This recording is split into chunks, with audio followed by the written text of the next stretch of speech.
warning. Whoa, whoa, whoa, whoa, whoa, whoa, whoa, whoa, whoa, whoa, whoa, whoa, whoa, whoa, whoa, whoa, whoa, whoa, whoa. I forgot something. Hang on. What do you Whoa, mean, whoa? whoa. Hang on. Hold up. I normally do it 2 minutes early. Do you? Yeah, the only thing that changes is whether or not I warn you if I do it or not.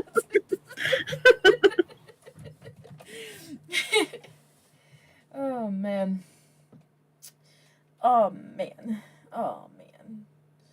Oh, I don't want to study anymore, Jessi. My brain fried. When is your exam? Couple weeks. Like a week and a half, I think. Because it's not next week, it's the following week on Thursday. But I've read through the entirety of one book, highlighted the important bits out of that book, and then I read 80 pages of the 100 that I need for the second book at Whitney's, and highlighted the important bits out of that one. That one is going to be crazy, but it's also the better book because I actually find that book interesting. Does this exam ever change, like, from year to year when you take it? I don't know if it's year to year, but I'm sure they've changed it based off of California law. So speaking of the books, though, because I still want to make that formal complaint. Anyway, one of the... Oh, so the book that I'm currently on right now, that I've only read 80 pages out of, has a chapter that's literally copy and pasted from the other book. And I was like, what the hell is this? So instead of reading it thoroughly like I did with the other chapters, I skimmed through it to, like, reacquaint myself with some of the terminology and the, like, procedures and stuff. And then I moved on. That was legitimately the fastest chapter I've read. So for those of you joining, I'll give you a bit of personal background. This is the only time you're gonna ever hear this, as it'll be on YouTube forever and ever and ever. I work with mosquitoes, and I'm taking a test about mosquitoes. And one of the books I'm reading has very species of interest, because if here's the more you know segment of today's stream. In California, we have about 50 species, and where I live, which is the grand area of the Central Valley, which is nothing but really agriculture and shit, we have about 17 to 20. And I say that because I'm pretty sure there's a couple of species that aren't actually here in the county I live in, but they are in, like, Sacramento or, like, places over there. I haven't gotten that far in the book yet, but the book goes into details on how to identify them and how to identify their larval stages and the ecology, because apparently, I didn't know this until my boss had mentioned it, apparently there are mosquitoes that prefer high salinity pools over freshwater pools. And I was like, oh my god, they're in the salt water! They're in our oceans! So that's been it's been a trip. Anyway, that's the more you know and the very vague personal background of mine. Welcome to my life. I'm studying for a test about mosquitoes. About bugs. About bugs. Bugs we hate, which I will also throw this out. This is the fun fact of the day, because everybody... I like everyone complaining about mosquitoes, and I just learned this when I started working for the company, but mosquitoes are pollinators. So, yeah. Isn't it? It's so surprising what counts as a pollinator and what, like, everything is a pollinator, basically. Well, the book talks about them sucking nectar and going flower to flower, and I was like, yeah, that would make sense why they have a proboscis, the long tube-like thing on their face, which females use to suck our blood, which they need for their eggs. Because of course they do. Anyway, so fun fact: mosquitoes are pollinators. Congratulations, everyone. Oh man. All right. Well, that was a fun pre-stream informational educational seminar. Shall we get started on our actual stream? Yes, let's. All right. Welcome back, everybody. I forgot that I needed to go look up who I needed to draw today because I have no clue. This will be fun for everyone involved. And if it's not, well, I'm sorry, you're probably at the wrong stream. So, honestly, I might just do a slime session with some guessing. Ooh. By the way, guys, I'm messing with my mic gain, so if I suddenly become too quiet, y'all let me know. How dare you mess with your mic in the middle of stream? Look, oh, that's not the right. I was just going back to the last video, and I keep hearing myself in this one, and I'm like, I'm way too loud. I mean, I'm also way too loud. Look, I'm drawing now. How dare you? How dare you fix your mic? All right, Jessi, start it off. Tell us why we are here. Okay, so we are here today because I wanted to talk about some games that we wish, as a collective, that we could go back and play for the very first time. And I know that we've all had experiences like that where you pick up a game and it just blows you away. It's so good. And you finish it and you're like, damn, I wish I could play that again. And so you do. And the impact is not the same. Got a perfect one. Hello. Oh, good. It is a guessing game. Okay. Go ahead and do you want to do the rules of the guessing game? And I have a short little breaking news segment. We have a breaking news segment for I know, second week in a row? Holy shit. Well, everybody, okay. So now that I know what I want to draw, because I had thought about one of my games on the list, which is your only hint. Hint, hint, wink, wink. Okay. There will be multiple characters on this sheet. Each character will be worth 100 points in the Confab Corner Discord server. So if you are part of the Discord server, here is your chance to gain some experience points for fancy titles within our tavern, I guess. So, yeah, that's pretty much it. Like, there's multiple characters. They're worth 100 points each. You have to guess before Jessi guesses. That's the only caveat. You have to guess before her. If she's already guessed, you cannot get the points even if you guess it correctly. I will probably not be so anal about spelling depending on the character I'm drawing. And with that, Jessi, I give it to you for Jessi's breaking news, which I never thought I would use that again. Oh, well, here we are.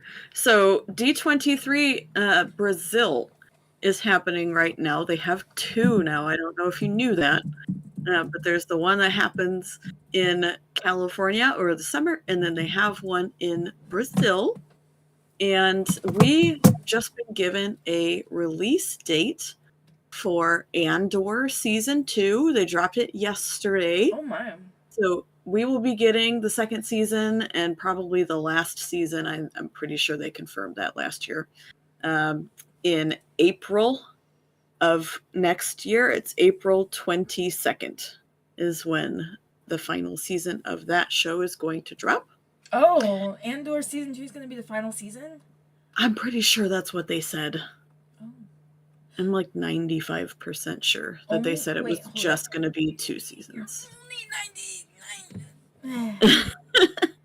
And then just so everyone is aware, if you haven't seen already, the first 3 episodes for the second season of Arcane. I forgot about that. No. Today. They released today. And the plan is for the first 3 episodes today, the next 3 episodes next Saturday, and then the final 3 episodes on the 23rd. They're releasing them as books, kind of like they did with the first season. And from all the reviews that I've seen, it's astonishingly good.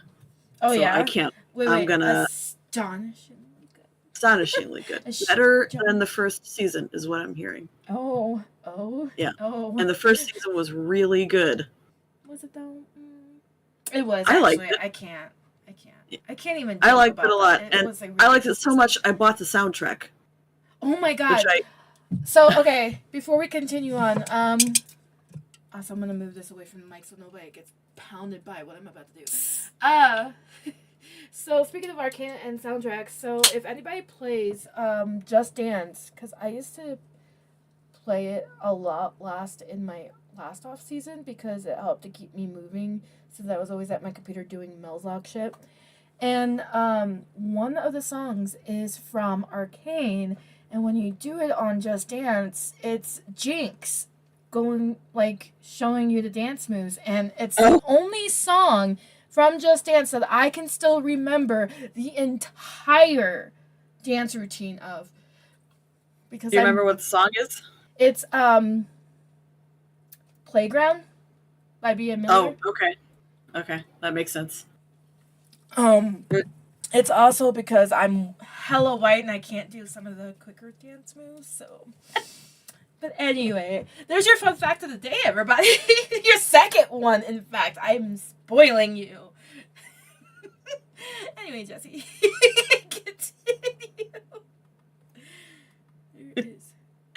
Okay. The third thing is, and I released this on the Discord server, so if you've seen this already and you're kind of sick of it, sorry. But we did get sorry. Don't even lie. Sort of kind of a confirmation window for the release of the Switch 2. In an interview a couple of days ago, the president of Nintendo did essentially say we'll have it by the end of, I believe it was March of 2025. So I made a couple of predictions in the Discord server of dates that I think they'll make the announcement on. And then I think we'll have the drop shortly thereafter. So by the end of the first quarter next year, we will have whatever they're going to call the successor Switch. Also, they did confirm that it's going to be backwards compatible. I'm not surprised by that. They would lose an awful lot of consumer base if they decided not to do that. That would be a death knell for Switch successor, Switch 2, Switch whatever. Wow. Okay. Yeah. Okay, and then the final thing, also Nintendo news. I don't know if you saw this morning, but Pal World creator Pocket Pair has released a report about that lawsuit that Nintendo has taken against them. And so we have some details now that we didn't have before, including the exact patents that Nintendo has taken issue with and the dollar amount that Nintendo is suing them for. So the details are as follows. Oh my. Like, details are as follows. Nintendo please pull out the report. Nintendo says that Pal World is infringing upon 3 specific patents that Nintendo holds that they say they were working on as a part of development for Arceus. So they're patents that they've been holding on to since like 2020 or 2021 or something like that. Yeah, whatever. But continue. It's to do with the actual capturing mechanic, so the throwing the Pokeball. Okay. um, and Which the okay. I and the writing the creature. Now, I don't that last one I don't get. I don't know I how you can have a patent on writing a yeah, I could not PAL tell or you. writing a Pokemon, and for the life of me, I can't figure out how there is a infringement upon the way that you ride a Pokemon in Legends Arceus versus how you ride a PAL in PAL World. But that's what they're Suspicious. that's what they're alleging. Okay, so Sus. It's so checkpoint sus. check number one. That's what the lawsuit is surrounding. Um, the dollar amount is shockingly low. Oh, It amounts to something like $65,000, $66,000, something like that, USD. interesting. Because what I think they want to happen is either they want this lawsuit to go through because of an injunction that's in the lawsuit that says you can't sell your game until you remove these things, the 3 patents that they have issue with, which would hurt Pocket Pair, understandably, if they're not selling their game. Yeah. Or they're going to spend millions fighting Nintendo in a Japanese court. But either Yeah. way, it's real bad for Pocket Pair. Yeah. That's It feels dirty it does because from Nintendo. there's so many Pokemon knockoffs, Pokemon mocks out there that Nintendo could just do away with. They're only picking on Pal World because they've made so much money in such a short amount of time with Oh, the most positive reviews. so the way that this reads is that Nintendo has been working on this for quite some time. Years, apparently. And they just didn't they didn't bring it forward until this year, until 2024, because of some legal stuff that was going on with the patents themselves. So I guess they were in Japanese law. If you have a patent, you can get a continuation on it if you are, continuing to develop whatever the patent covers. And if you file a continuation on the patent and somebody else goes and develops a similar thing that might infringe upon your patent, then you, as the original patent holder, can craft a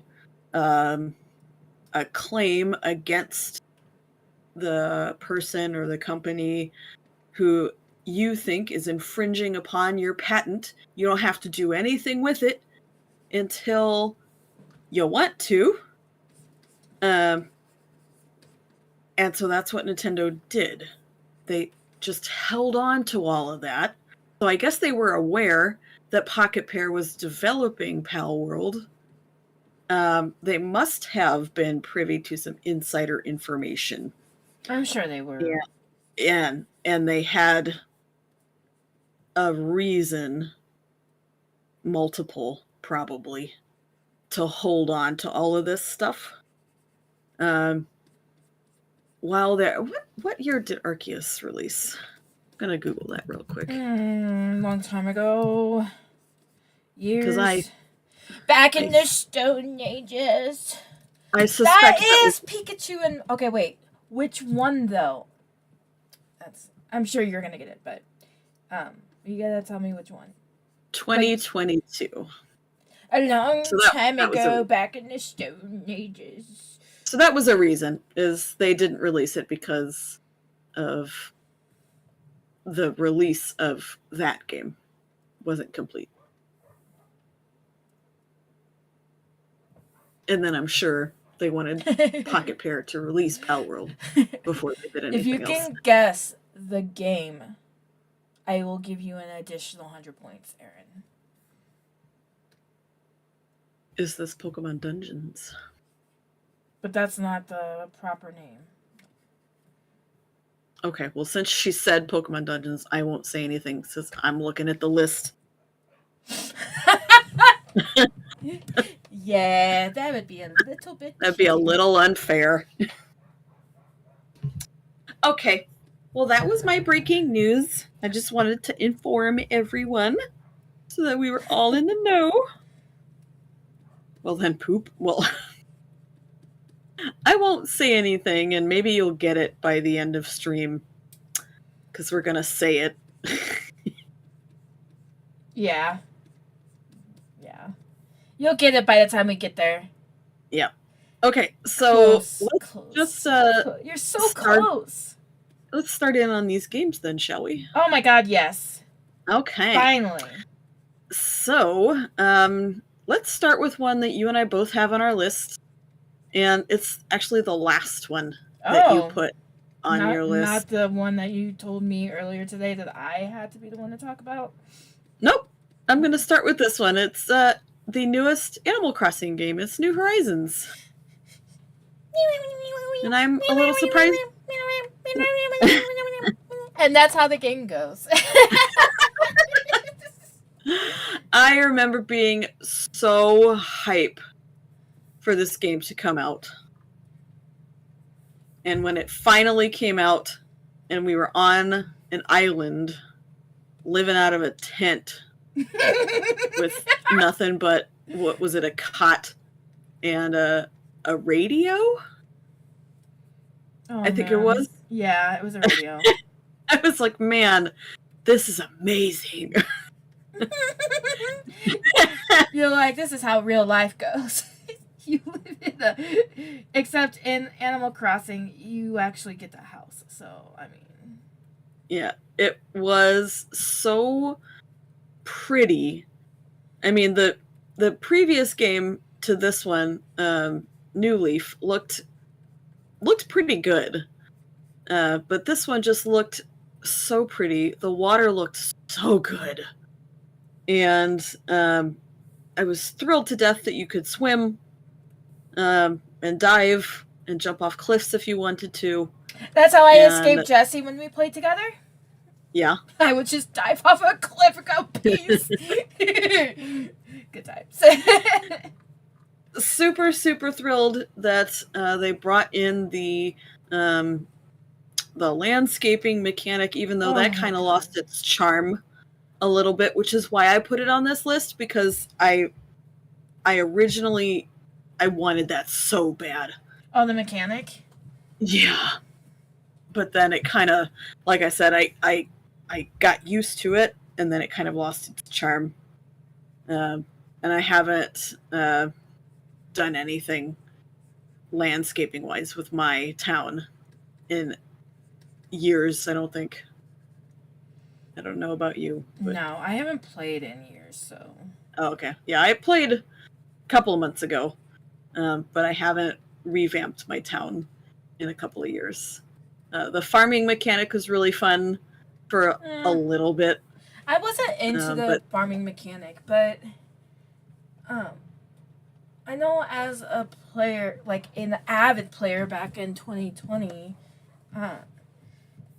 there was a certain magic that came out of this game. Like you said, you come to this game as a new resident of an island. You're in a tent, and you have to work, quote unquote work to get a house for yourself and everything. And the design of your, like the ability that you had to organize and create and do a lot of interior decoration and exterior decoration with the landscaping tool was so magical.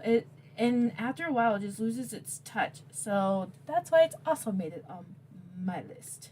Yeah. I have wondered a number of times if I shouldn't restart my town, Oh, my island. fun. But then I look at everything I've done and I go, no. Yeah, I'm the same way. Like, a part of me thought about just redoing the layout of my island because I've made it more jungly and like um, you know, like ancient civilization type island, and yeah, it's just lost its charm. It's one of those games that I wish I could go back and just redo and play again for the first time, just so that magic comes back, and I can spend 400 hours on a game that I probably shouldn't be spending 400 hours on a game. Aaron, it is not that either. Anyway, But you are still very close. you are still very close. Yeah. Anyway. Okay. The next one on my list is Subnautica, a game that I just recently considered playing again because I saw your significant other playing it. Because he saw Queso playing it. I just got excited about playing it again. I was like, dang, I haven't played the original in a while. And the original was so much fun. When I played it the first time, it was so different from everything I have ever played before. Was it because it was underwater? Well, partially that, but also partially because everything you do is pretty different from any video game I've played before. I mean, you get shot out of a spaceship that's already crash landing. You crash land in an ocean, and your only shelter is, for the first little bit, this busted ass rescue pod, and and you have to when you land, you are actually on fire. So you have to grab your tools. You have to put your fire out, and then the game tells you nothing. Yeah, you're just there's no tutorial. There. Yeah, no tutorial at all whatsoever. You're just out there. You have to figure shit out on your own. You get a scanner, and then once you have the scanner, the world is your oyster, so to speak. The mechanics were completely different from anything I've ever played before. The sea life is, fantastical in the literal sense of that word. Yeah, they're pretty interesting. You're on an alien planet, so I mean, obviously the fish and everything look very alien. I want to call them your enemies, but they're not really enemies. It would take too long to explain what they're doing, but even your quote-unquote enemies, they're super cool. They are. They're freaky, but they're really cool. You talking about the Leviathans? No, the other one. Oh, okay. Yeah, the warper. The what? The squid that can warp in front of you. Oh. And then I guess that is something that I'll have to ask out. Ken. It can move you out of whatever ship you are in. That sounds terrifying. It is terrifying. Subnautica is a hidden horror game. Yeah. Even if you are not afraid of the ocean. But it is so much fun.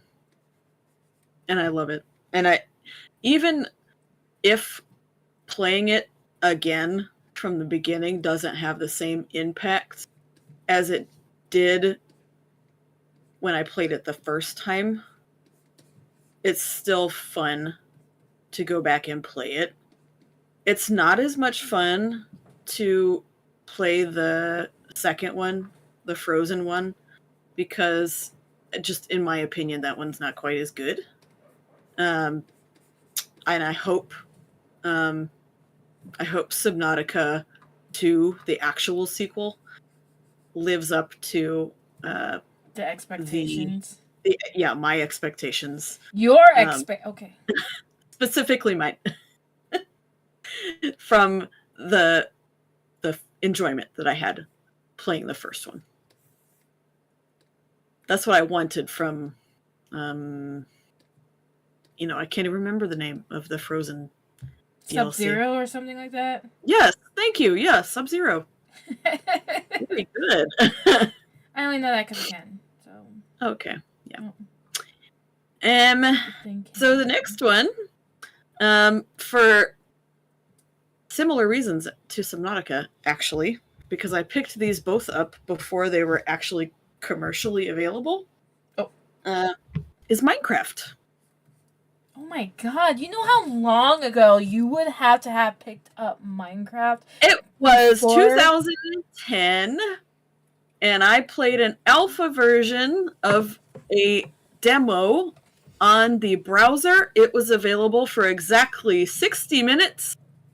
I think there were 12 blocks total, one biome, and no food, no mobs.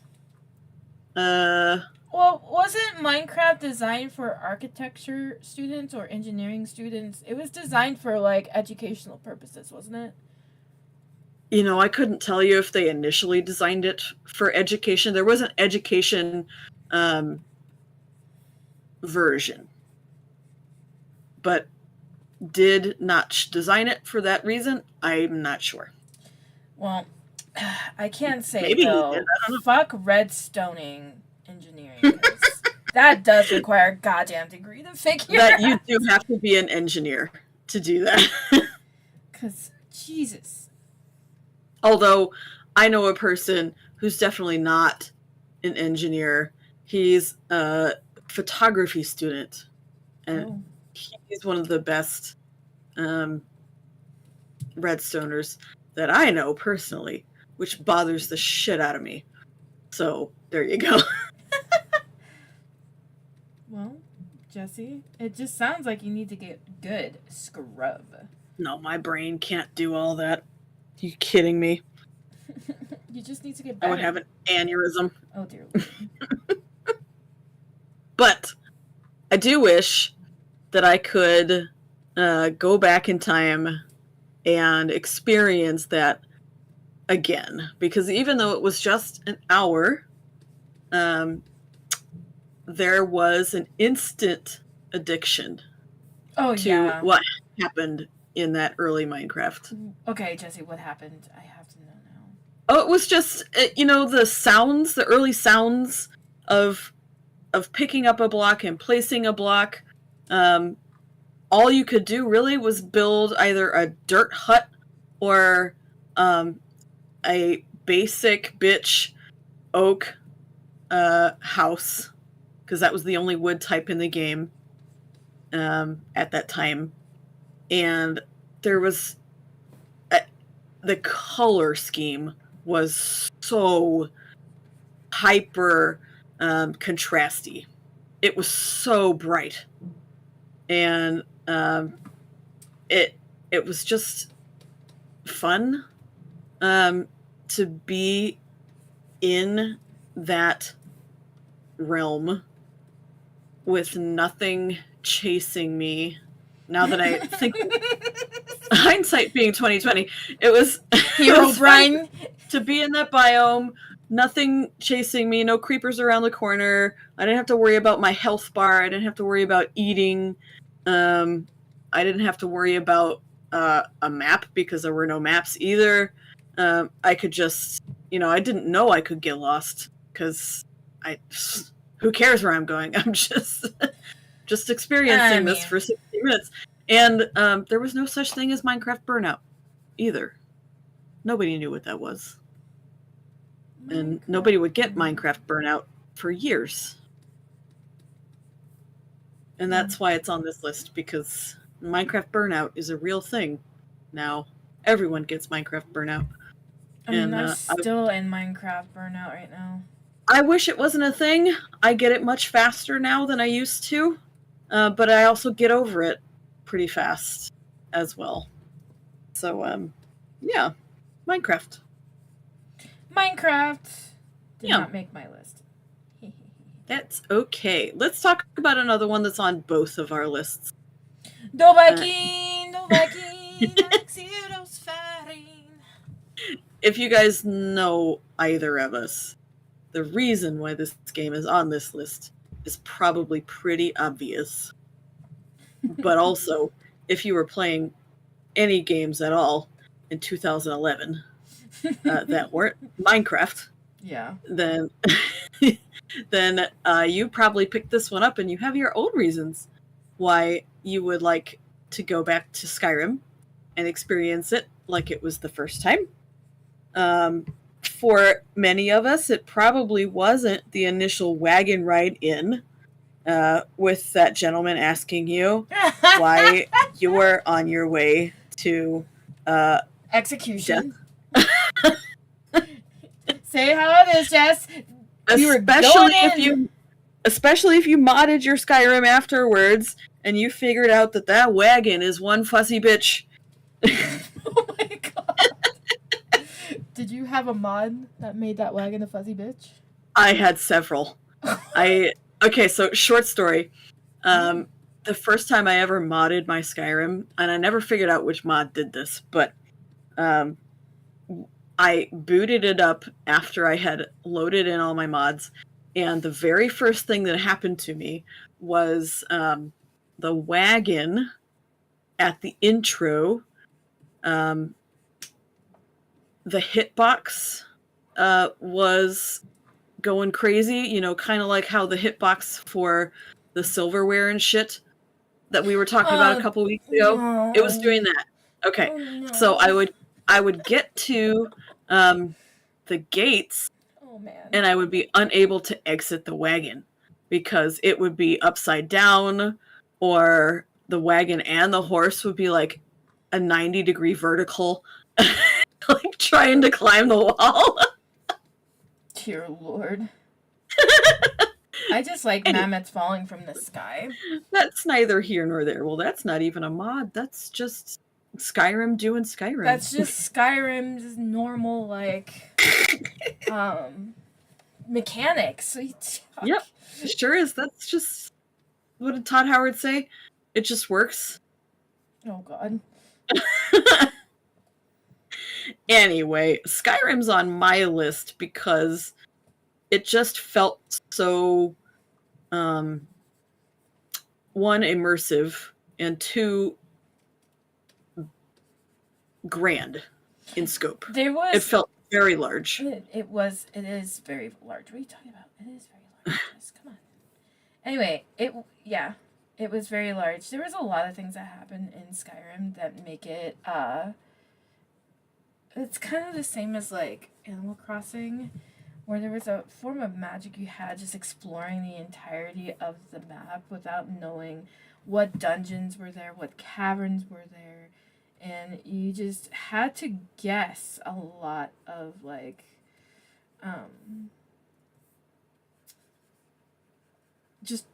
there was a lot of guessing.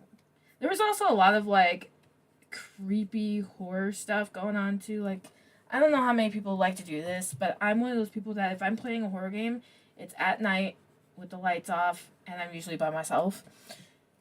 And Skyrim's not a horror game, not nearly as creepy as Subnautica, but that's because I feel like a lot of people have, like, what is it, that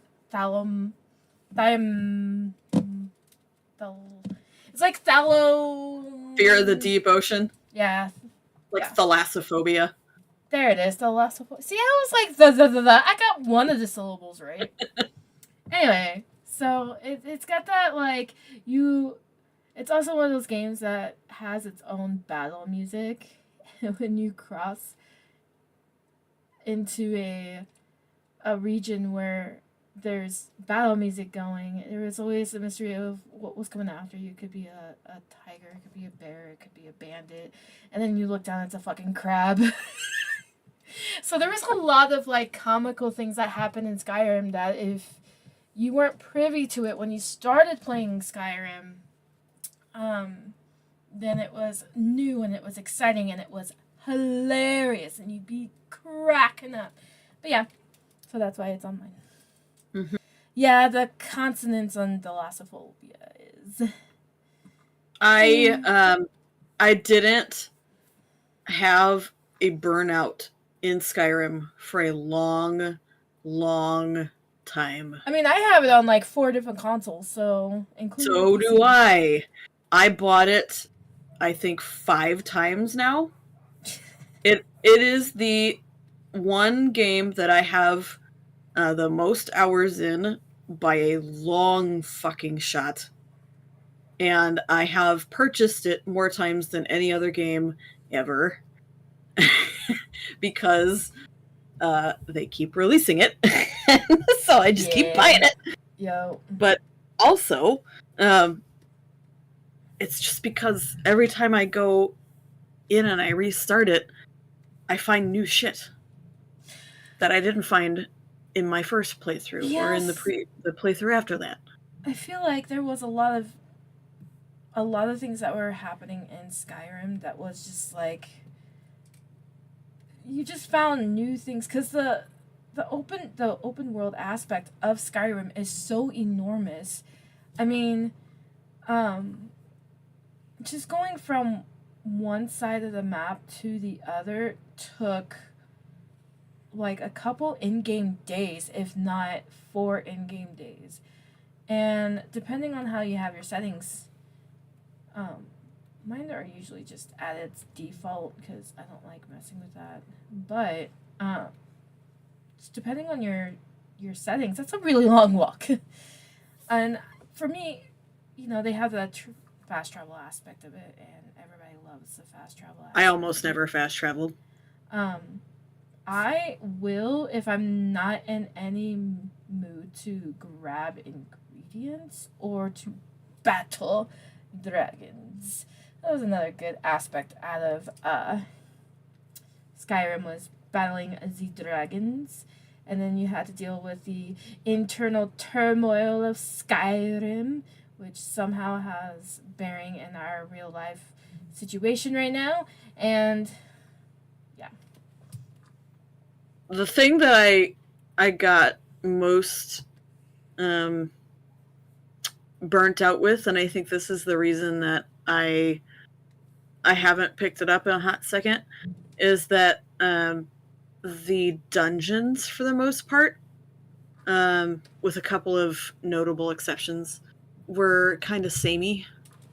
There was a lot of monotony in some of the characters, I feel like. Yeah, and I sort of fell out of love with the main story. I'm sorry, not the main story, the war campaign, the side story. When you're picking the whether or not you're picking yeah, because I've done both sides, and I kind of don't like either one. Yeah, to be honest with you. Yeah. There was I don't like either one. Nothing amicable about any of the sides. I hated both sides. I was like, can I just fight both of you? And honestly, the great magic about Skyrim is that you could technically fight both sides. You would lose if you chose a side, but you could technically pick neither side and just kill them both. Because it's the same when you do the guild quests too. You don't have to do the guild quests. You could you can choose to kill everybody inside. How do I know this? Don't worry about it. Almost everybody. A couple of the guild members are invincible. Not if you choose no. No, a couple of them are critical to quests. To other quests? Yeah, so a couple of them actually are invincible. Well, in the Assassin's Guild, there is no such character that has invincibility. The lady should be invincible until you get to the end. No. You can't kill her on the first quest.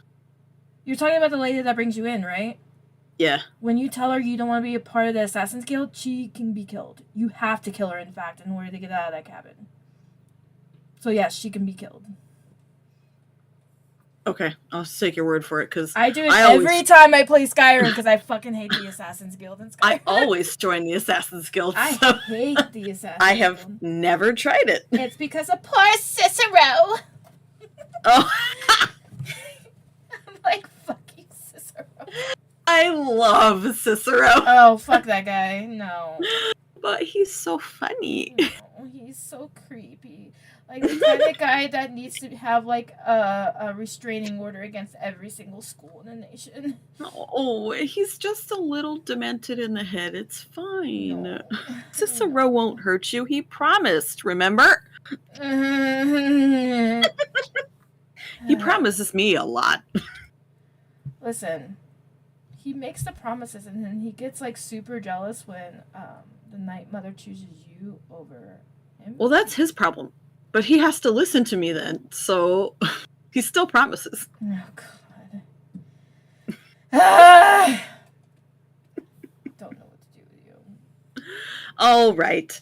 That's enough for Skyrim. Let's see. What do we have next on your... Oh, this is a surprise one. You put Pokemon X and Y on your list, and I was surprised. I love the story of Pokemon X and Y. So Pokemon... Okay, so I'm just going to say this. So Pokemon pretty much always has the same storyline. You have an evil organization that's similar to the Mafia. You have to stop whatever evil doings they are doing because they always have to deal with the legendary Pokemons. And you have to pretty much stop them from destroying the world with said legendary Pokemon because there's always a lack of knowledge on said legendary Pokemon. And then you save the world and you get all your badges and you go and defeat the Pokemon League and boom, you're done with the game. Pokemon X and Y had a very thorough storyline, I felt. And it's exactly like the others, evil group organization. They use a legendary Pokemon they have no clue about, even though they think they do. And they try to destroy the world with said Pokemon, and you have to, defeat them, and then, you're also battling gyms and trying to go for the Pokemon League. But what X and Y stands out for most Pokemon games is their storyline involving one particular character. And I was moved. I actually cried at the end of X and Y. It was so fantastic. And it's literally the only reason. Which character are you talking about? The one that is 300 years old. The one that is... Okay, I'm really struggling to remember what happens in X and Y. I barely remember the legendaries for X and Y. That's the bacon and the reindeer. We called Yveltal bacon. Sure, too. The god of death. He's bacon. Okay. There's a character that's 300 years old. He has a Flabébé. That's also 300 years old. A Flabébé? Mm-hmm. Oh. I don't recall the storyline. Did you not finish the storyline? I probably didn't, to be quite honest with you. That is a frequent thing for me with Pokemon games. I don't know how I feel about this statement. I'm real sorry. To be very honest with you, I don't think I finished a Pokemon game since the Alolan games. The Giant Man. It was the Giant Man. You don't remember the Giant Man? No. My God! Yeah, it's a Giant Man who's sad. The ending is very feelsy. Very, very... Yeah, and it's sad for baby. Because I think his baby is dead. It's the thing. And he's in a grieving, and it's dead because of what this evil organization has done, or the ancestral organization of the present organization. It's a very complex story. But X and Y made it to the list because of that story, that side story with the ancient giant man. Giant. So yeah. No, I don't Rude. Just I don't recall. I'm so so sorry. fucking rude. Well, you know, it's kind of, it goes along with my problem with most modern Pokemon games now. They Yeah. just they can hook me at the beginning, the previous two excluded, and they don't they just don't hold my attention long enough for me to finish the game. Yeah, what was it? Ultra Sun and Ultra Moon, I guess. The sequels to Sun and Moon. I did not finish that one. I think it's the only Pokemon game I did not finish. Mm-hmm. But I'm also in that same boat because the story is just like super monotonous now. But if I could go back and play Pokemon X and Y, I would probably go back and play Pokemon X and Y, just for the story. Yeah. That's kind of why I'm hoping that this next Legends game, whatever it turns out to be, Oh God. it has. I really hope it has a drastically different storyline. I want the fan made one to be reality. I know it never will be. Never in a million years. But did you see the fan made Legends? Yeah, I think I did. Oh, it's so beautiful. I wish that one would be our next Legends, but that'll never fucking happen. I mean, the stuff that they keep posting makes me think that this next Legends game is future based. Yeah, I've been seeing that a lot too. I don't know how I feel about it though. I'm pessimistic at the best of times about Pokemon now. Damn, isn't that the truth? But since Legends did at least make an attempt at being different, I will give Nintendo and the Pokemon Company the benefit of the doubt for this one. And I will hold out a small, teeny tiny sliver of hope that this next Legends game will also try to be different. I'm not going to get it at first blush, but who knows? Maybe I will pick it up anyway. But they're going to have to wow me for me to pick it up. Okay. Next on my list is actually the game that we had on our featured stream starting soon art. It's Stardew Valley, which I was just playing this morning and before stream. That was... I guess Minecraft was the thumbnail. I don't remember what the thumbnail was. The thumbnail? Mm-hmm. Oh. Anyway, Stardew Valley. Good question. So Stardew Valley had a similar thing going for it, similar as Minecraft. That it was... Did you get it before it was commercially available too? No, I did not get it before it was commercially available. I did buy it for pretty dang cheap, though. I think I bought it for $10.99 because it was an indie and it hadn't yet really caught on. So when I bought it, it wasn't an early access release on Steam, but it was just, in its early days on Steam. So it hadn't really picked up a lot of attention yet, but I liked the pixel graphics, so I got it for cheapies. You got it for cheapies? Yeah, and then a couple months after I picked it up, the price increased because it was so freaking popular. And by that point, then it had just exploded in popularity, and I was already like on year 2 sim where I can romance people. Sign me up.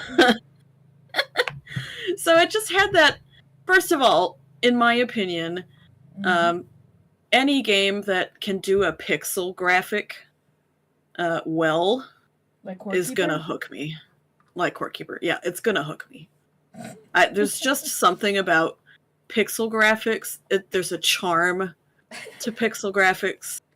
Um, there's, just a timeless quality to pixel graphics, as evidenced by the fact that there's a huge boom right now in games that are done in pixel graphics, even though Yeah. all of our retro games were pixel graphics because they had to be. Now they're pixel graphics because that's what people want. So Wild. I know, right? It's like it all comes around. So I really like the art style. The story was not at all what I initially expected when I picked up Stardew What Valley. did you expect?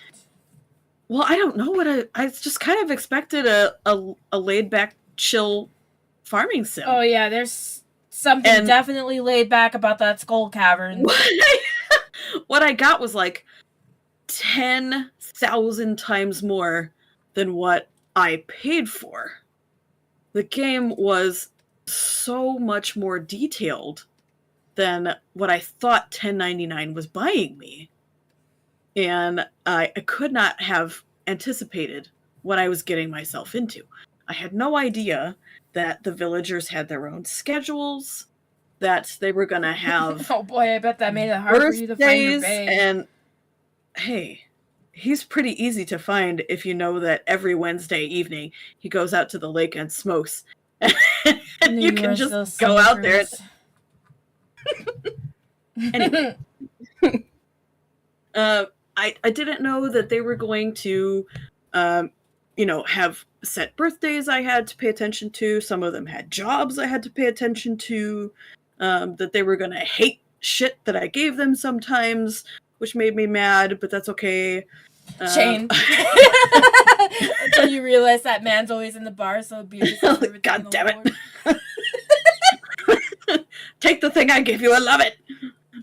I had no idea. And then, of course, I didn't know that the bus was a thing that I could fix for a really long time. Or that the drunk lady always drove it. Or that the drunk lady always drove it. When they finally added the option, when he finally added the option to fix her house, I was like, oh my god, he's caring for a villager that's not even real. There's like civic service for a community member that's a pixel on my Switch. To be fair, there are a lot of small towns that would absolutely do that for their residents. Yeah. Which is wild. And I think it feels it's just a comfort game, which is why I'm playing it right now. That's very much a comfort game. For sure. That's why I picked it up in the first place. It's not really lost much of its charm since the first time I played it. I think the only thing I could say as to why it's on this list is that I know where everything is now, and I know what I'm doing. And every time you restart, you know what resources you need, so there's no charm in trying to figure out. Oh shit! Yeah. So the some of the wonder is gone as far as, well, how do I do this and how do I do that, and the excitement of finishing the community center is gone, and that kind of thing. But it's still a great game, and even though I know this game is quite old, if you have yet to pick up or begin Stardew Valley, please do yourself this favor and play Stardew Valley. Yes, hey.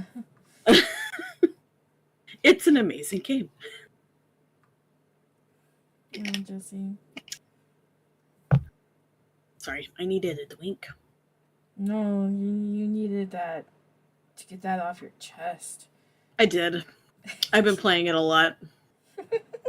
I do go through periods in which I'm like, oh yes, Stardew Valley, I have an itch.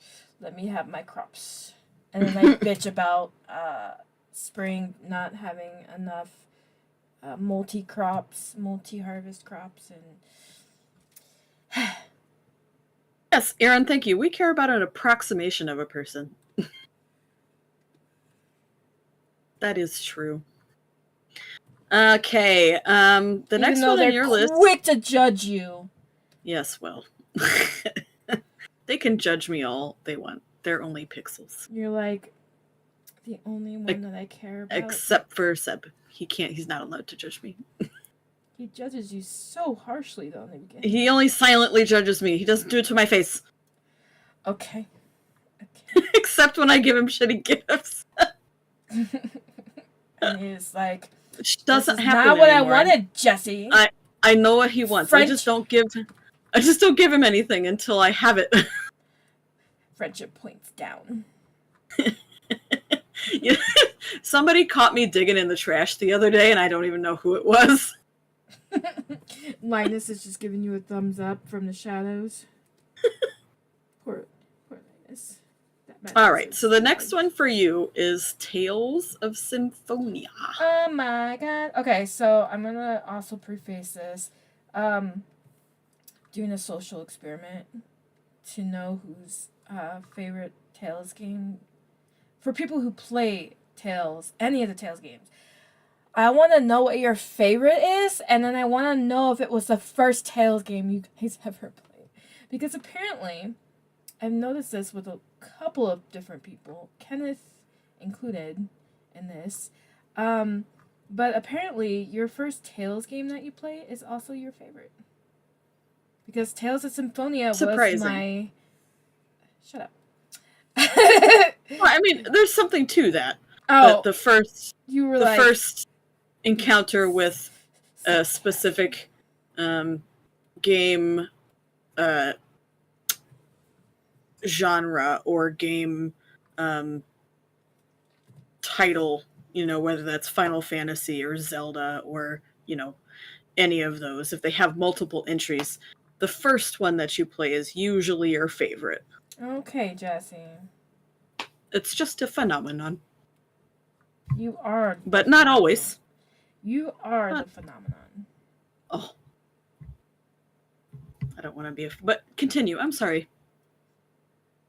Anyway, so Tales of Symphonia matches that just because it was my first Tales game. And for me back in the days, this is more of a if I can play it again for the first time, but I was like the same age I was when I had the game the first time. Because it didn't seem it's just a magical game with magical things. That's really all I got to say about it though. Uh-huh. Yeah. So you think because you're older now, it wouldn't hit you the same? Yeah, for sure. Okay. I'll probably scrutinize the fuck out of it. Like I do with a lot of other different things nowadays. Like, why doesn't this seem right? I was 10 when I played it. Why is the story kind of suck now? Yeah, I think I probably have a couple of those. The Donkey Kong game that is my personal favorite just happened to hit on the Nintendo Switch Online expansion pack, and I haven't yet turned it on because I was looking at it, and as I contemplated playing it, I remembered how jank the controls were. And the day that it appeared there just so happened to be the day that I was making these notes. And in my head, I was thinking I was originally also going to put 007 on here. Of course. But then the same thing happened. The controls were god awful. And when they re-released that game, I did pick it up when it hit the expansion pack. And holy cow, I do not know how we played that game so well for so long. Because we were kids and we had practice. Man, the controls were bad. I couldn't do it. I tried. I couldn't do it. And it made me sad. So very sad. So very sad. No, I'm actually afraid of picking up Symphonia again because I'm afraid the story is not gonna hit the same, and I'm also probably gonna like scrutinize the fuck out of it. Mm-hmm. Cause I did that when I was playing Tales of the Abyss. I was like, oh no. So that's a thing apparently. Yeah. Anyway. Okay. So my next game is Firewatch. Did you ever play that? No, but I know what game you are referring to. Okay. So if you've played Firewatch and you happen to be in the chat or you watch this later as a VOD, let me know. Firewatch was like a one and done kind of game. It was pretty short. Yeah, it was. It was like half graphic novel, to be honest with you. It was a lot of text. It was a lot of exposition and not like a ton of gameplay, but the story was compelling, and I really liked the graphics of Firewatch. But this was definitely a game that you could really only play once to get the full impact of it, which does make me sad because I kind of wish that. Oh, I just thought of another game I want to put on here. Wow. That, if you were to pick it up a second time after you had already completed it, I feel like unless you were only playing it because it looks nice, it just wouldn't hit the same. Yeah. Because the fun of Firewatch is the twist towards the end of the game. And if you go into it and you already know the twist, then the magic is the lost. story, the magic is lost. The story just hits different. And certain things that the characters say, you're like, I mean, I know why you're saying that to me now. It's not as fun anymore. So, unless you're trying to go get 100% in Firewatch, or you just like it because it's party. Just because it's party. Yeah. Yeah. It's a good game though. Oh, I just thought of another. Shit. Jesus.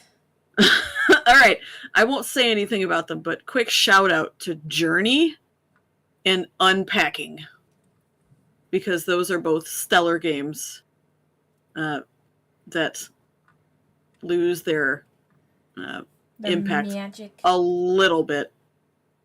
Both of them, not by much, but a little bit after the first playthrough.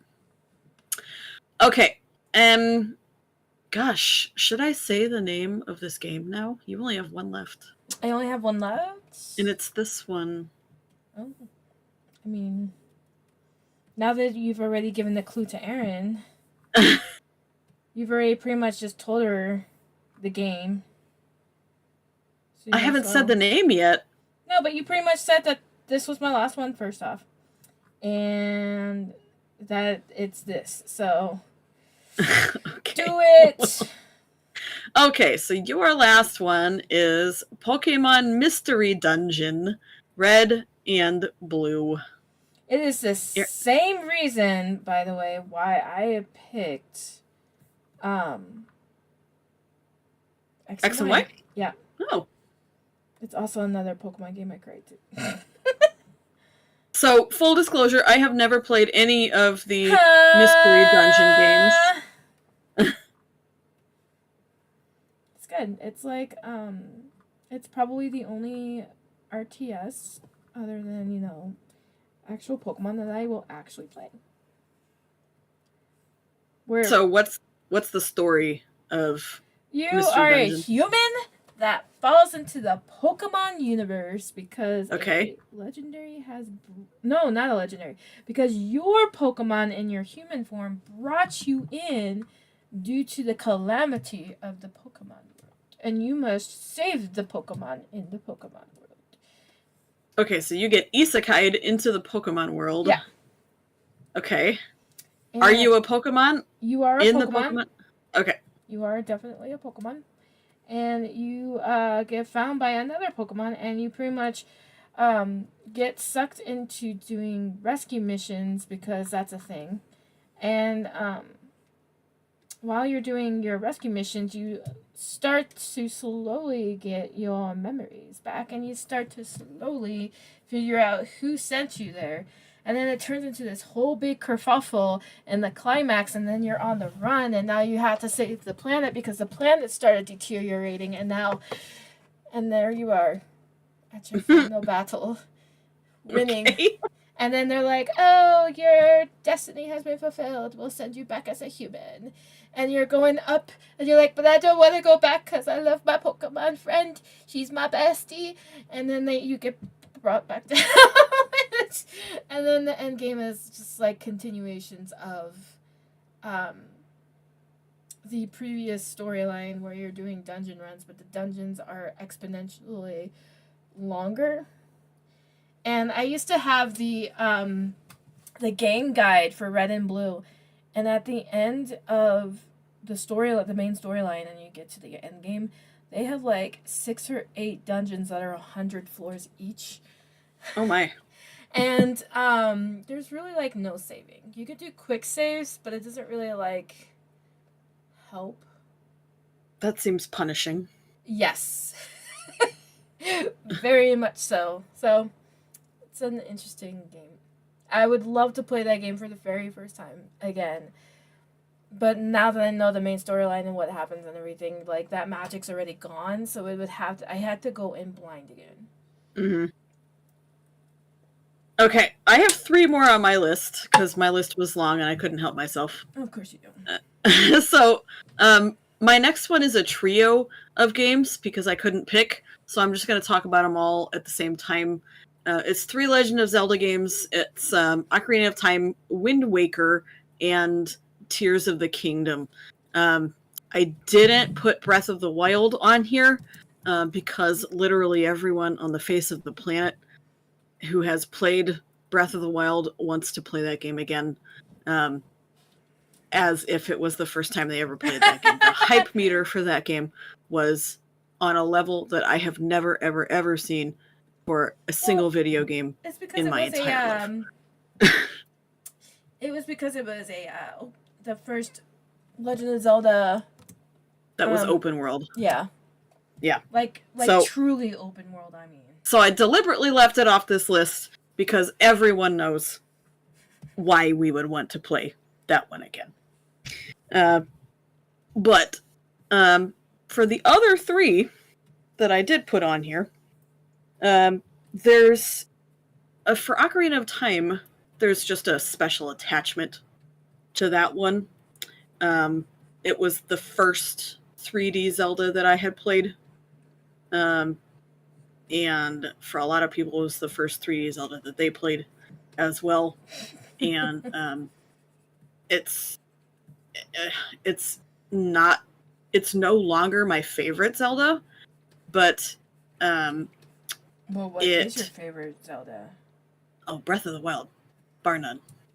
And then Wind Waker, actually. And then Ocarina of Time. Okay. The order changes sometimes. But there's just that nostalgic attachment to Ocarina of Time that I wish I could go back and play it all again. Well, yes, I know it was the first 3D Zelda period, but a lot of people did not play Ocarina of Time when it was new. They might have played Wind Waker first, or the bad one first. Or there was a bad one? Twilight Princess is not everyone's favorite. Oh, that's super sad, because I actually did like Twilight Princess. I liked pieces of it, but it is not everyone's favorite. For Wind Waker, it's so cute. And the music is like every song in the Wind Waker is an earworm to me. And I liked Kid Link, and I liked the idea of being on a boat. So I don't know what it is with me. Every game that puts me on a boat in in the water, that I can control, I'm gonna like it probably. Figures. It's just a thing, I guess, that I have. I liked the art style, and it was just it was more fun. It was more whimsical fun than its two predecessors. And then Tears of the Kingdom seems pretty obvious, but successor to Breath of the Wild, there was a lot of hype to that one. It was a carryover from an immediate carryover from that story, which never happened before. And I wish I could play it again because I was so in love with the idea of what they were doing with the underground portion. And then I got into it and I was like, I don't love this so much. That's because you were like, oh god, I'm gonna die. It's dark and scary and I die a lot. But I loved it at the outset. I don't know how to play a game. But I loved it at the outset. Okay. So I wish I could go back to all of those and play them again. As if I had never seen any of them before. It would be nice. What have I done here? What did I do? What did you do? I just messed up my notes. Good it's job. Okay. Good job. I can fix it. It's fine. Chill. Okay. It fixes. Okay. It's fine. Cool. It's fine. Move on. Okay. Two more. I'm glad Aaron's still here. Oh. Dragon Age Origins. And I just had a discussion with somebody about this game yesterday. Was it Aaron? No, it was a coworker. So me and a coworker are discussing Dragon Age right now because she just purchased the Veilguard. Which already has a bunch of issues, but what else is new? And I told her that my sister had the Veilguard and that I wasn't going to pick it up until I had seen some gameplay and I had heard, from word of mouth, not from paid reviewers, that, what their experience was. And so I haven't picked it up yet. And so she and I have been talking about, here's what we liked and didn't like about the previous games. We both agreed that we didn't like Inquisition. And, here's the things that we remember from the previous stories. We were talking about the DLC for 2 for a little bit. And then I said, my favorite was Origins. And her favorite was 2, which I don't understand, but whatever. She's entitled to her own opinion. Wow. And my God. I have played Dragon Age Origins all the way through 5 times. Including one that I just did just a couple of months ago, because I'm trying to replay through all of them before I decide if I want to pick up the Veilguard. You're so be disappointed. Well, I have to get through Inquisition first, which is the one I really didn't like, and I'm on 2. What's wrong with Inquisition? Oh boy, I didn't care for the battle the romance system options. No, those were fine. Oh. I didn't, I didn't care for the systems in 3. The battle system annoyed me. I wanted to love this game because it was set in Tevinter, and I had wanted to go to Tevinter for so long, but I just couldn't. You and I have had this discussion, ma'am, Aaron. I just didn't like it. I got 3 hours into it and I was like, Ah! It's not for me. Dear Lord! That's how much I didn't like the battle system. Is it only took me 3 hours to figure out that I was really annoyed with the battle system. You hearing this fucking shit? I'm not even entirely sure I want to call you family right now. It wasn't to Venter. Don't you gaslight me like that. Where was it then?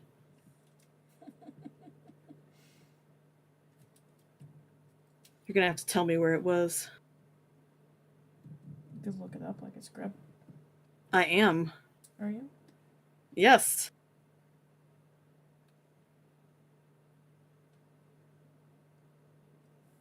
I think there were 2 lands you could go to. Like 2 technical lands you could go to. But I can't remember, so I'm gonna stay out of this cat fight. I'm around. Gosh, I could have sworn it was to Venter. Was it not to enter? I'm still looking it up. That's right. That's right. Yeah, it was many places. That's what I remember. Everywhere except to Venter. Yep. How dare you, Jess? How dare you? Okay, well. Anyway. I still didn't like it. I just got really annoyed really fast. So I put it down. I'm not surprised. I still have it. and I have it downloaded actually, and as soon as I'm done with 2, I will pick it up again and I will give it another chance. But suspicious. We're not talking about Inquisition right now. We're talking about Origins. Suspicious. Okay. Yeah, whatever. Back to Origins. So we can finish this stream because I have 1 game left. Origins. So you can get back to your origins. So you can get back to your boyfriend.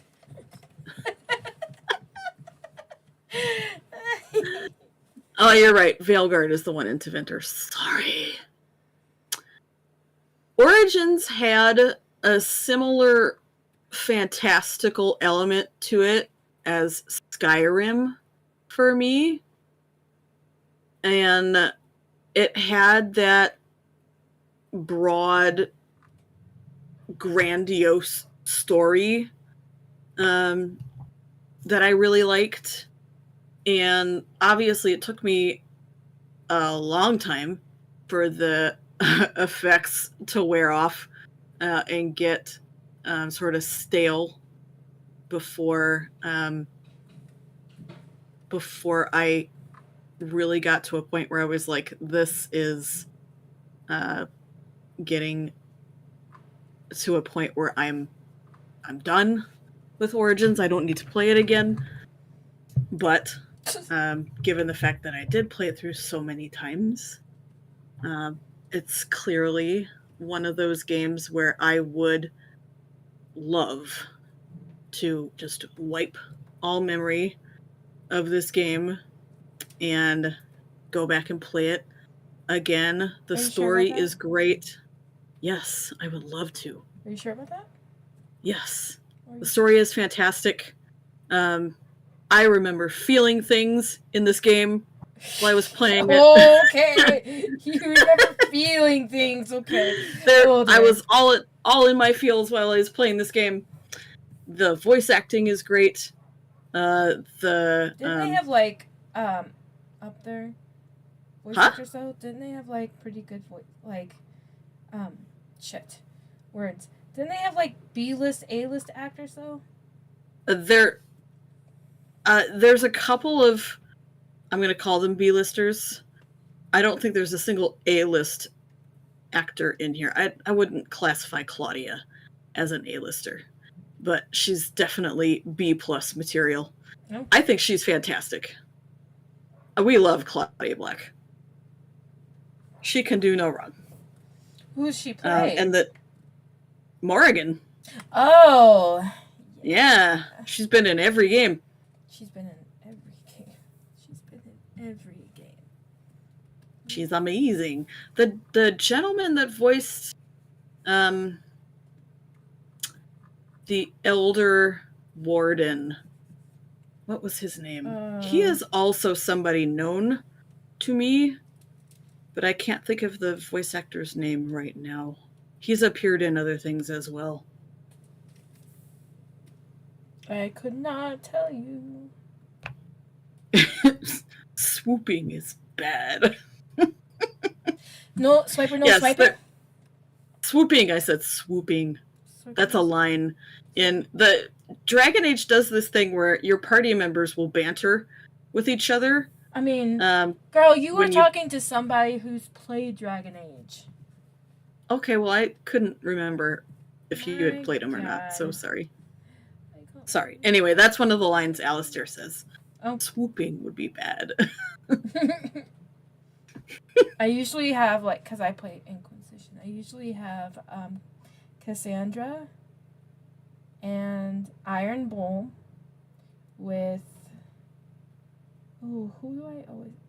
I think sometimes I'll have Vivian in my party, and their banter is the most hilarious. They always bicker, and then there's always, like, one instance of an innuendo. There's usually at least one party member who's that way. Oh, it's, fuck, what is his name? The dwarf.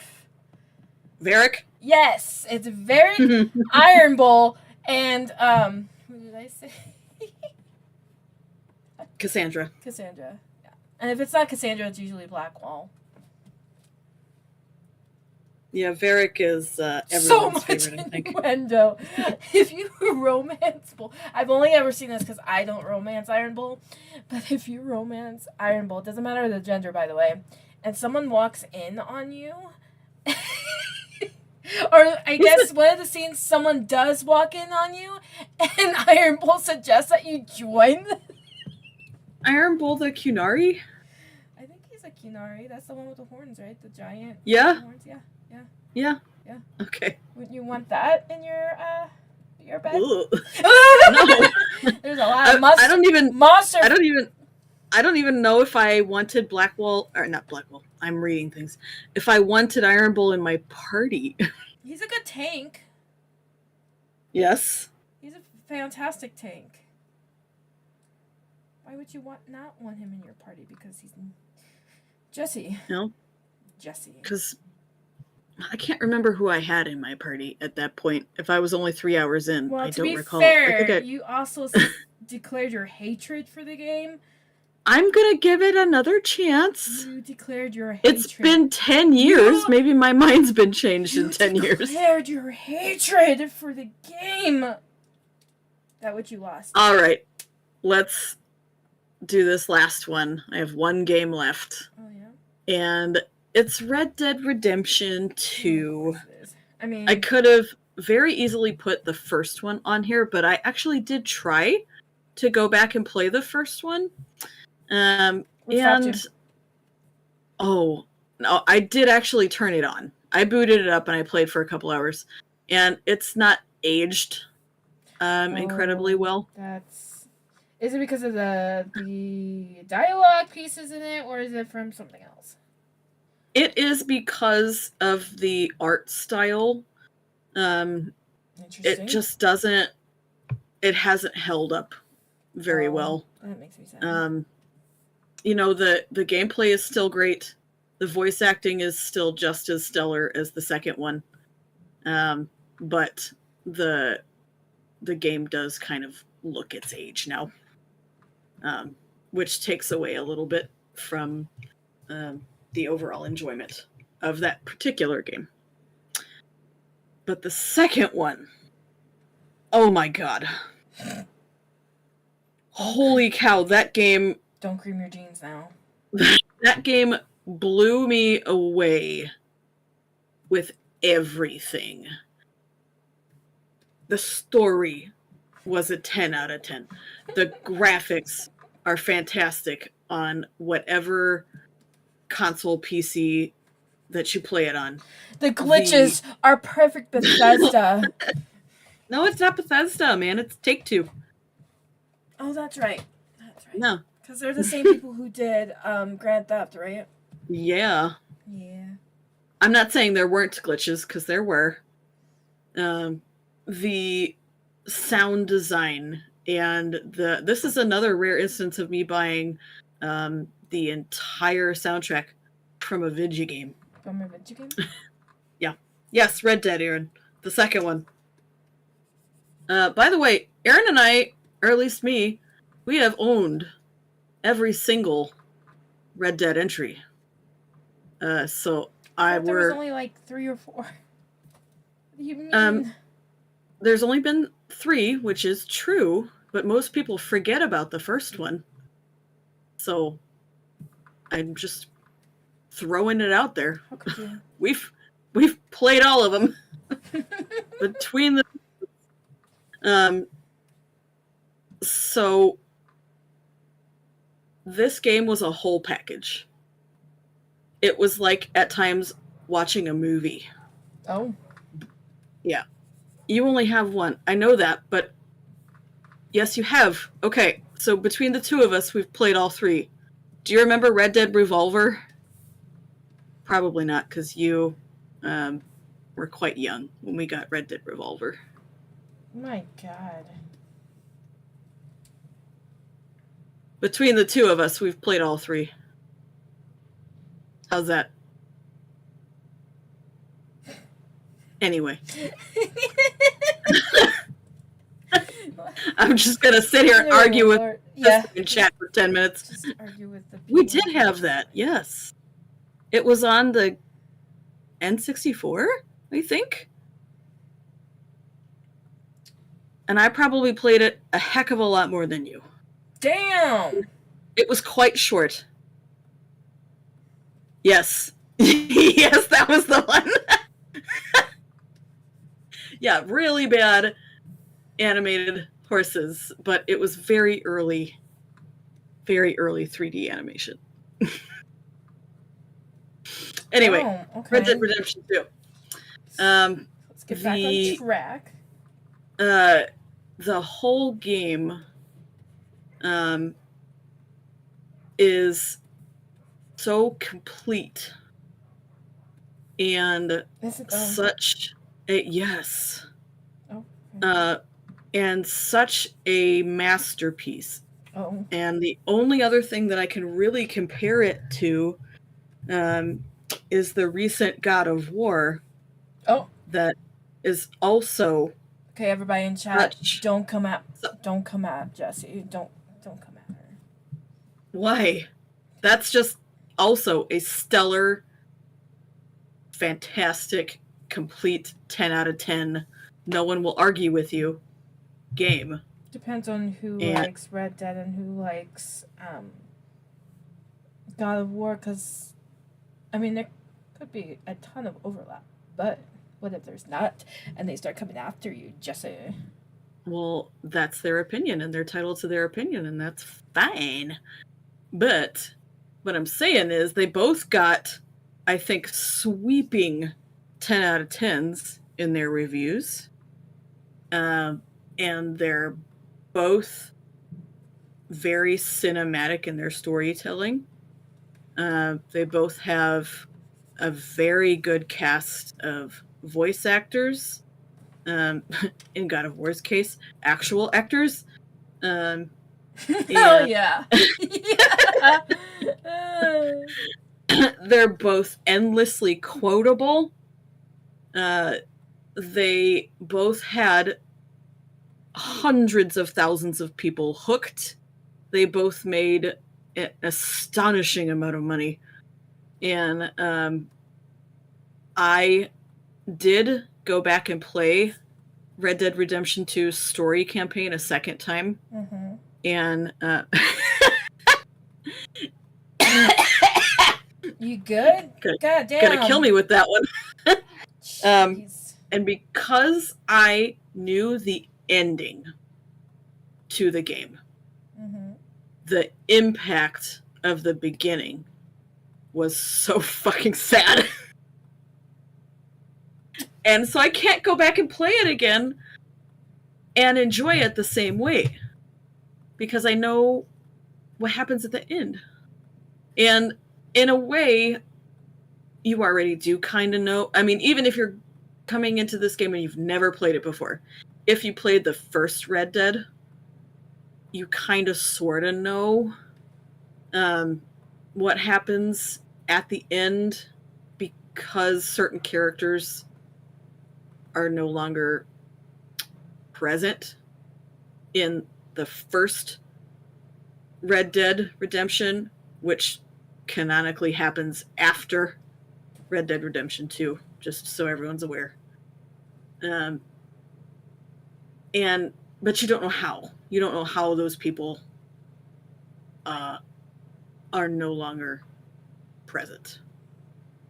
So when you go through the storyline of Red Dead Redemption 2 and you go through those events, and then you learn all that stuff, and you have spent, I don't know, 80 to 120 hours with these people, and then you get to the end and you're like, oh.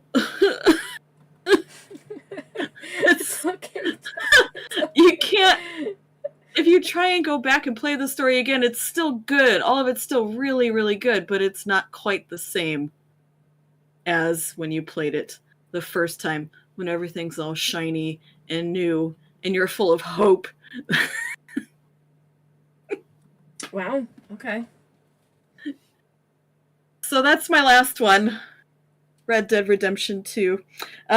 If you guys are sitting in chat wondering, well, why didn't you mention this game or this game or this game? It's because next week we have another stream very similar to this one. I think it's next week anyway. Let me It is pull up next the week. schedule. Yes.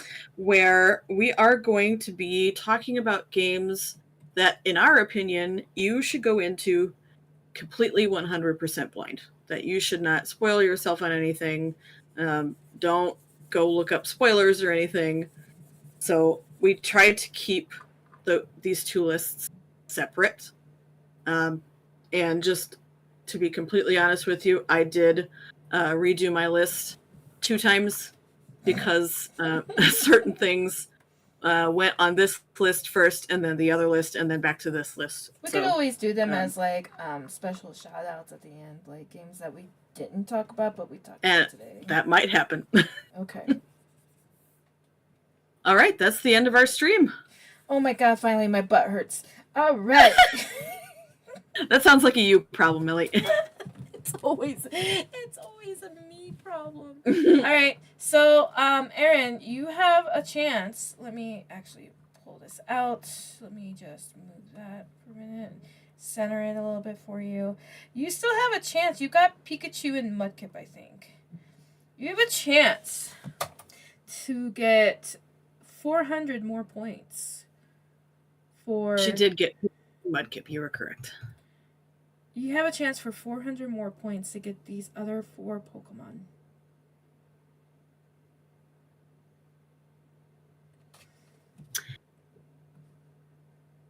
Yay! Good job. Wow! Okay. That's a lot. That's 600 points.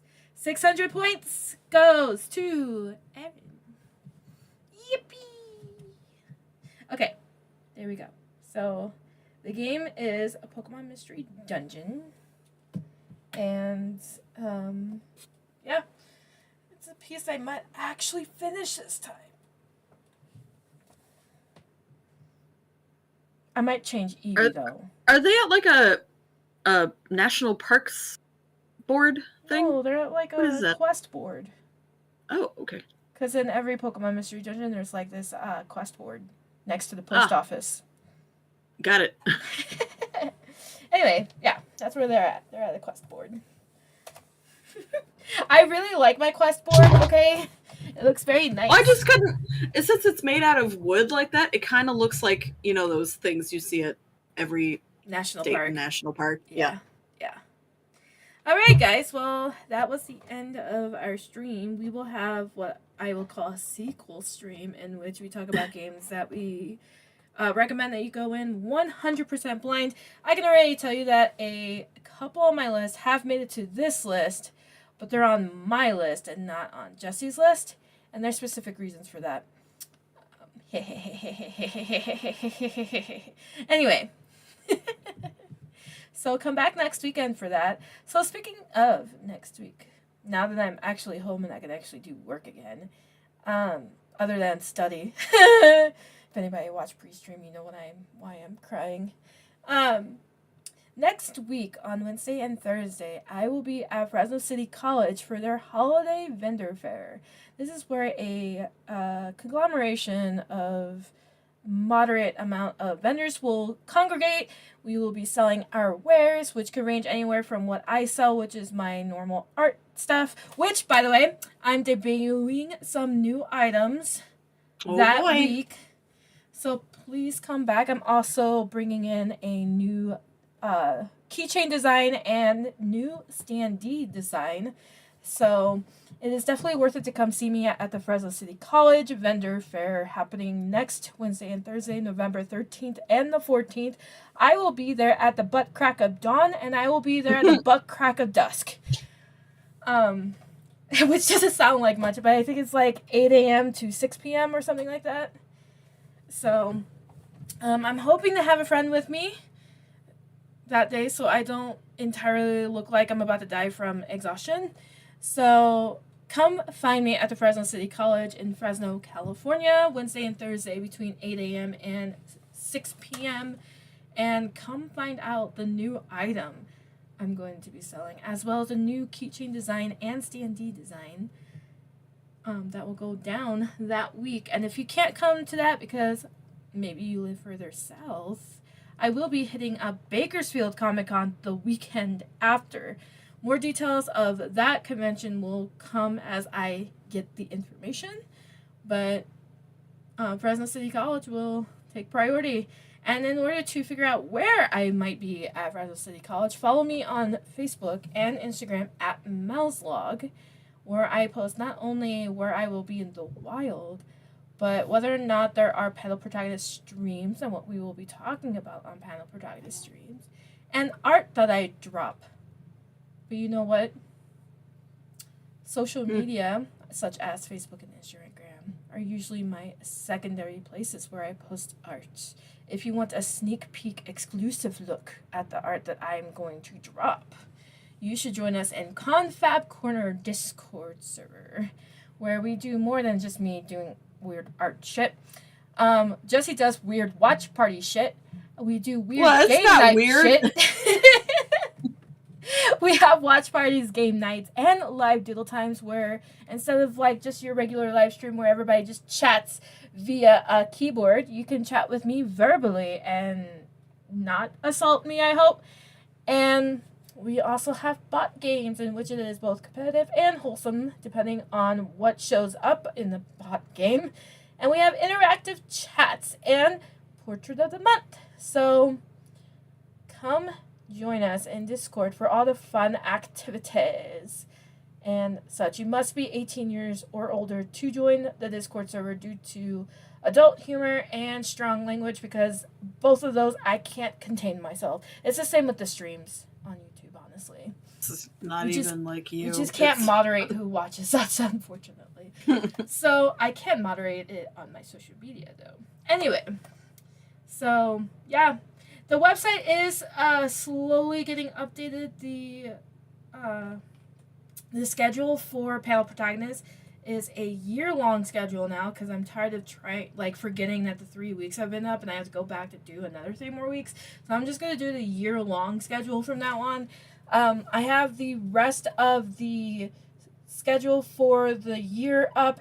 December will be up in the air because I have been invited to events. I don't know when they will be because I have been told that I won't know until 2 weeks out. Oh. Yeah. Okay. It's mainly because he doesn't want to say, yeah, we'll do this event this day and then it rains or something, because it's an outdoor event. Got it. So weather is a big factor in whether or not the event even happens, so he waits until he gets the forecast model before he... Anyway, so December will be up in the air, but those are the streams. For the time being, they're just going to be there, and we are planning to stream on those particular days. December 7th, however, will be a stream day no matter what. I will not plan for anything that day. But more details about that will come, because I think on the website it's just a question mark, or it is to be determined, because we might have something special planned that day. Ooh. definitely follow me on Facebook and Instagram to find out that special announcement when we get closer to the date. And then I also updated my convention schedule of where I will be in the future and all the past events I have been in the past. The past events are important to note because I will most likely be back at those events the next year. So, wow, that was a long-winded outro. Holy shit. Just keep your eyes out, everybody, for where I will be on Wednesday and Thursday if you're in Fresno, California those days. And I hope to see you guys out in the wild. And if you see me bouncing with, ears in the tail, mind your business. I'm squeaking my tail. Squeak, squeak. Anyway, are you ready, Jessi? Yep, let's do it. Panel protagonists out. Bye. Goodbye.